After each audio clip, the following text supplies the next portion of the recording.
او دا بل مصیبت ته پسې ګوره ټول ذاتي وطن پرستي ده تشه ورسه دا دي تقریرو شعرو نعتو دې ته غوږ ونیسه ټول د چا ذکر ده دا مې دی بابا وطن دا مې دی انا وطن دا په ما ګران دی دا افغانستان دی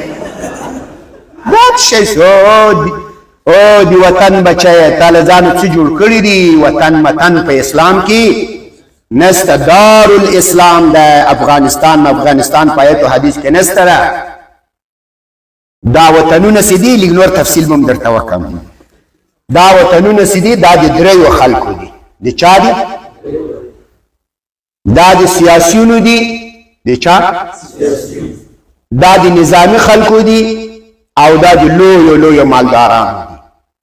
خوار غریب په یو وطن کې خیر نشته خوار غریب په افغانستان کې مریاله چلی او پاکستان کې مریاله چلی او ایران کې مزدوری کوي او ترکیه کې مزدوری کوي او سعودي کې هم کسی چلوي د خوار غریب څه خیر ده د خوار غریب په افغانستان کې څه خیر ده خو ته ما ته راوښیه که څه خیر دی ربي کې ولې خوار غریب له افغانستانه تښتي ایران ته ولې تښتي خو هم مزدوري کوي له ایرانه پاکستان ته ولې ځي نو دې ملک ما څه خیر ده زه د افغانستان څه بلا وم افغانستان دی هغه څوک نومان اخلي صفت یې کوي چې هغه دلته لوی موټرې لري چې هغه دلته لوی تنخواګانې لري هغه دلته نظامي قدرت لري هغه دلته پاکستان باندې د فوج نازیږي د فوجانو شفاخانه هم بیله مکتبونه هم بیل کارخانې هم بیل لولو تنخواګانې هم دي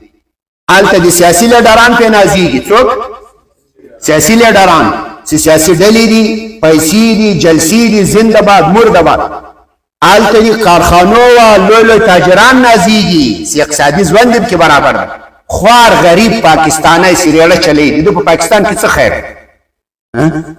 خو که دلته راسم چې شبه چلی و عراق کې یو خوار غریب سړی ده د پکې څه خیر دی د عراق حکومت او عوامو غریبانو لږ ځان خبر کړي دا دریو خلکو زورورو او سیاسیانو او بل څوک مالدارانو دغه ملکونه په قبضه کې اخیستي تاسو اساسي غلامان یاست ګرځي فرعون قارون او هامان فرعون سوکو زورور ذروني اقتل موسى ومن ما هو قارون هغه مالدارو هامان هغه چلونه ورکودو یا هامان ابن لي صرحه هغه سیاسي مشرو دا درې نومان په قران کې اسنه دي ذکر تاسو کوی چې قران اتفاقی برابر شوی دا ټول ملکونه دي چا دي دا نور غریبان د تراس شیرونه وای افغانستان د افغانستان ما په افغانستان کې څه خیر ده تیرا وخت څه خیر نه خدا ځان خو په پاکستان کې کول کار مولا خپل درس تدریس کول جمعات د دې جو جماعت څه فرق ده د نبی اسلام ځن کې د سينو د نبی اسلام په خلفای راشدین کې دی یو چا اقتصاد خوندیو سر خوندیو دین خوندیو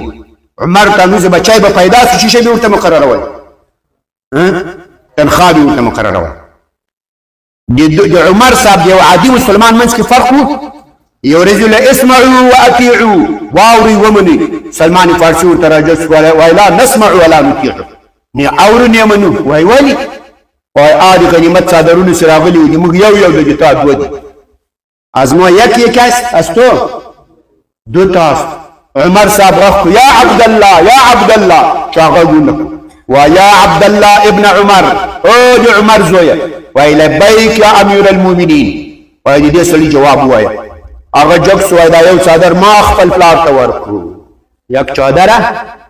ما به پدر خود دادم سلمان الان نسمع و نطيع نو د سامعين خبر مسله منی که به نه منی سيزو ته سره برابرۍ و سره برابرۍ نشي په خبر باندې کو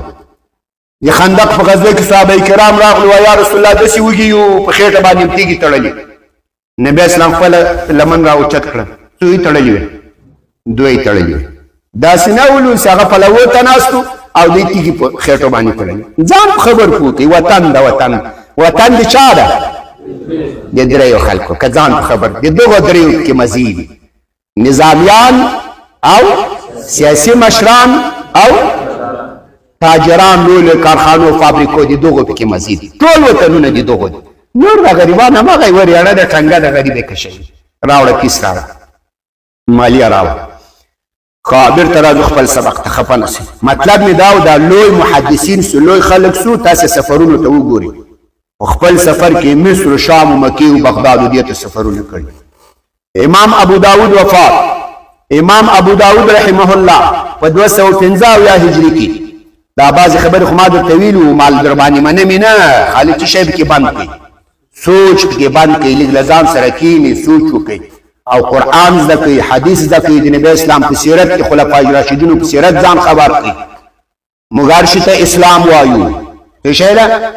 او اسلام ځان ته شی ده هغه باندې ځان خبر کړئ